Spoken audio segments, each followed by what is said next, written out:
Imagine you are a 15th century sailor on Christopher Columbus's ship.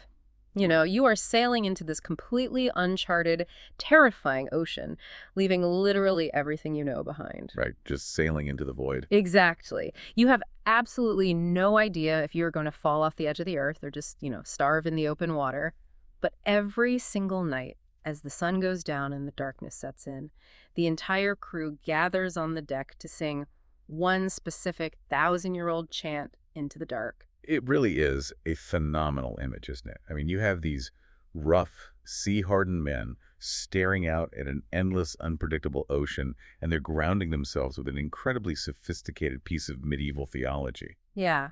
And if you're the kind of learner who loves to, well, pull back the curtain on ancient traditions to see how they actually function, this deep dive is definitely for you. We are looking at the exact chant those sailors were singing. It's a Marian antiphon called the Hail, Holy Queen, or the Salve Regina in Latin. And we have a really rich stack of sources for this one, breaking down its history, its theological architecture, and its practical use today. Right, so our mission here is to figure out why this specific arrangement of words has survived shifting empires, changing languages, and 1,000 years of history to still be recited daily by millions of people.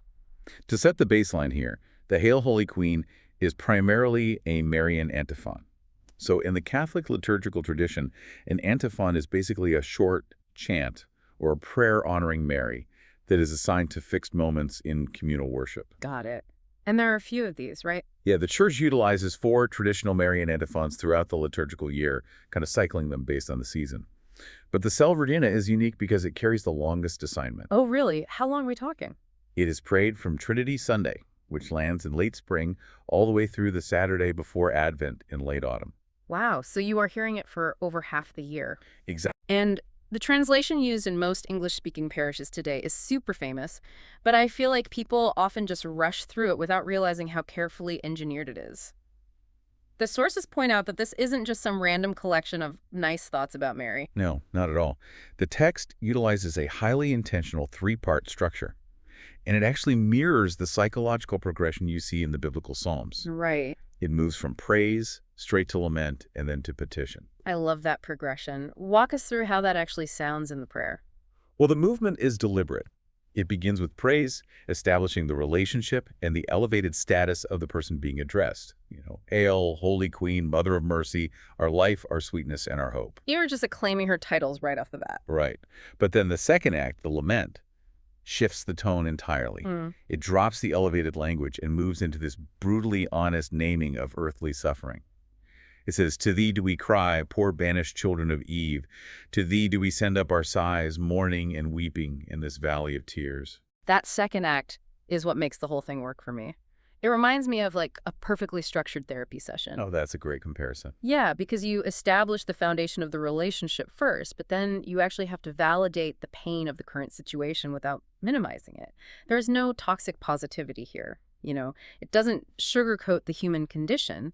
It simply names the reality: we are banished and we are weeping. Exactly. And only after you've established that reality do you move to the third act, the petition, which is the confident request for help. "Turn then, most gracious advocate, thine eyes of mercy toward us, and after this our exile, show unto us the blessed fruit of thy womb, Jesus." Praise, lament, petition. It works beautifully. After honoring her and after naming the reality of suffering, the prayer makes an actionable request. Lead us out of this exile and show us Christ. It provides a spiritual roadmap. I want to zero in on that phrase in the lament section for a second. Valley of Tears. It carries so much gravity, it feels heavier than just a poetic flourish. Oh, it is. It is a profound theological statement drawn directly from the Old Testament. The phrase actually echoes Psalm 84. The Valley of Baca, right? Yes, describing pilgrims passing through the Valley of Baca. In certain translations, Baca is rendered as the Valley of Tears or the Valley of Weeping. So when the prayer calls earthly life a valley of tears, it is affirming a core Catholic belief.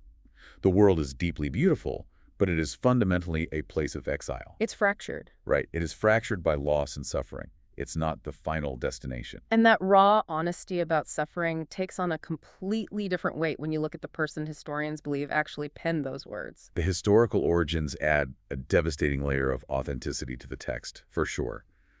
The Salve Regina was composed in Latin around the 11th century. And while historians debate the exact authorship, the most widely accepted attribution points to a Benedictine monk named Herman of Reichenau. The sources outline his life, and it is staggering. I mean, he became one of the greatest scholars, mathematicians, and astronomers of his era, but he was born with profound physical disabilities. Yeah, likely something akin to cerebral palsy or ALS. Right. He couldn't walk, he could barely speak, and he had to be carried around the monastery on a special chair. So when you realize that the most vivid image in this prayer, the mourning and weeping in this valley of tears, was likely written by a man who lived every single day of his life in severe physical pain, the words totally transcend abstract poetry. It's pure lived experience. Exactly. Herman wasn't speaking metaphorically about the burdens of earthly life. He felt the weight of that exile in his own body. There are other theories about who wrote it, though, right? The sources mention an 11th century bishop, Adhemar of Montaix. Yeah, Adhemar was the bishop of Lupoy, and some scholars argue he wrote the chant. He famously led the First Crusade, and historical accounts suggest he actually rode into battle with the Salve Regina on his lips. Wow, what an image. Right. There is also Peter of Compostela, a Spanish composer of Marian hymns, who is sometimes credited. The definitive authorship might be lost to time, but the attribution to Herman of Reichenau just remains the most compelling because of how perfectly the theology of the lament aligns with his physical reality. Regardless of whether it was a disabled monk in an abbey or a bishop on a crusade, I'm just amazed that a deeply personal Latin lament had to somehow cross borders and oceans to become a global phenomenon. I mean, 1,000 years ago, things didn't just go viral. No, they didn't. The real catalyst for that global spread was the Dominican order. Okay. Fast forward to the 13th century, and St. Dominic, along with his friars, are aggressively propagating the Rosary across Europe. As a teaching tool and a devotional practice, they took the Salve Regina and formally attached it to the very end of the Rosary as its closing prayer. Oh, wow. And since the Dominicans were highly mobile, they had convents and preaching houses everywhere. As the Rosary spread from town to town, the Hail Holy Queen was carried right along with it. Which brings us back to Christopher Columbus and his sailors. By the time the 15th century rolls around, this prayer has become so deeply embedded in the culture that sailors use it to mark the end of the day. Exactly. And the institutional church eventually cemented that grassroots devotion. Pope Leo XIII, who was so devoted to the Rosary that he wrote 12 separate encyclicals on it, formally assigned the Salve Regina to the official structure of the Rosary. 12 encyclical. Yeah, he really loved the Rosary. And he described the Salve Regina as the singular prayer that best captures the Church's longing for heaven. It became the definitive sound of Catholic longing. But understanding that historical spread only gets us halfway there. The theological language within the prayer is what truly sustains it, and, well, that language can be challenging. It definitely can be. Let's dig into that challenge. When you look closely at the opening titles, they sound incredibly intense to modern ears. I'll play devil's advocate here. The prayer calls Mary our life, our sweetness, and our hope. To a lot of people, both inside and outside the Catholic tradition, attributing the phrase our life to a human woman sounds like you are giving her divine qualities. Isn't that language supposed to be reserved strictly for Jesus? It is a very common point of friction, and addressing it requires looking at Saint Bernard of Clairvaux. He was a 12th century abbot who wrote extensively on the Salve Regina. He argued that these specific titles are entirely relational, not absolute. Okay, meaning what, exactly? Meaning they do not attribute divinity to Mary, they describe her unique proximity to the divine. So she holds these titles because of what she did, not because of what she inherently is. Precisely. She is called our life, not because she generates life from herself, but because she literally gave birth to Jesus, who Christians believe is life incarnate. She is the vessel that brought life into the world. That makes a lot of sense. And she is called our sweetness, because her maternal intercession makes the rigorous spiritual life more accessible and approachable. And she is our hope, because in Catholic theology, she is the first human to be perfectly redeemed. She models the hope of the final resurrection for every other believer. She is the window, not the light source. The light shines through her, but she isn't generating it. That completely reframes the theology. What about the primary title itself, Holy Queen? Because, calling someone a queen can evoke images of a distant, wealthy monarch who is totally detached from the struggles of regular people. To understand Holy Queen, you really have to strip away the medieval European idea of queenship and look at the ancient Near East. The concept of Mary as Queen of Heaven is deeply rooted in the Davidic kingdom of the Old Testament. Okay. In ancient Israel, the king often had many wives, so the queen wasn't the king's wife. The queen was the king's mother. She held the official title of Jabira, or queen mother. And her role wasn't just ceremonial, right? She had actual diplomatic function. Yes, her primary function was intercession. She sat at the king's right hand. When the common people had a request, or if they felt they couldn't approach the king directly, they would take their petition to the Jabira, and she would advocate for them before her son. Like Bathsheba and King Solomon. You see this dynamic perfectly illustrated in the biblical accounts of King Solomon and his mother, Bathsheba. Catholics believe Mary fulfills this exact Old Testament role for her son, the eternal king. She is the ultimate Jabira. That dynamic of intercession ties directly into the next major title in the prayer, Mother of Mercy. It's the same mechanism. She channels the king's mercy to the people. She doesn't possess it as her own independent power. And the prayer reinforces this cooperative role later, when it explicitly calls her our advocate. It says, "Turn then, most gracious advocate, thine eyes of mercy toward us." The Latin term advocata simply means one who speaks on behalf of another. Think of a mother pleading a case for her children. Right. And the Church addressed this specific role during the Second Vatican Council. In the document Lumen Gentium, the Council Fathers clarified that Mary's role as advocate does not compete with or diminish Christ's unique role as the sole mediator between God and humanity. It participates in it. It's cooperative, not competitive. Hmm.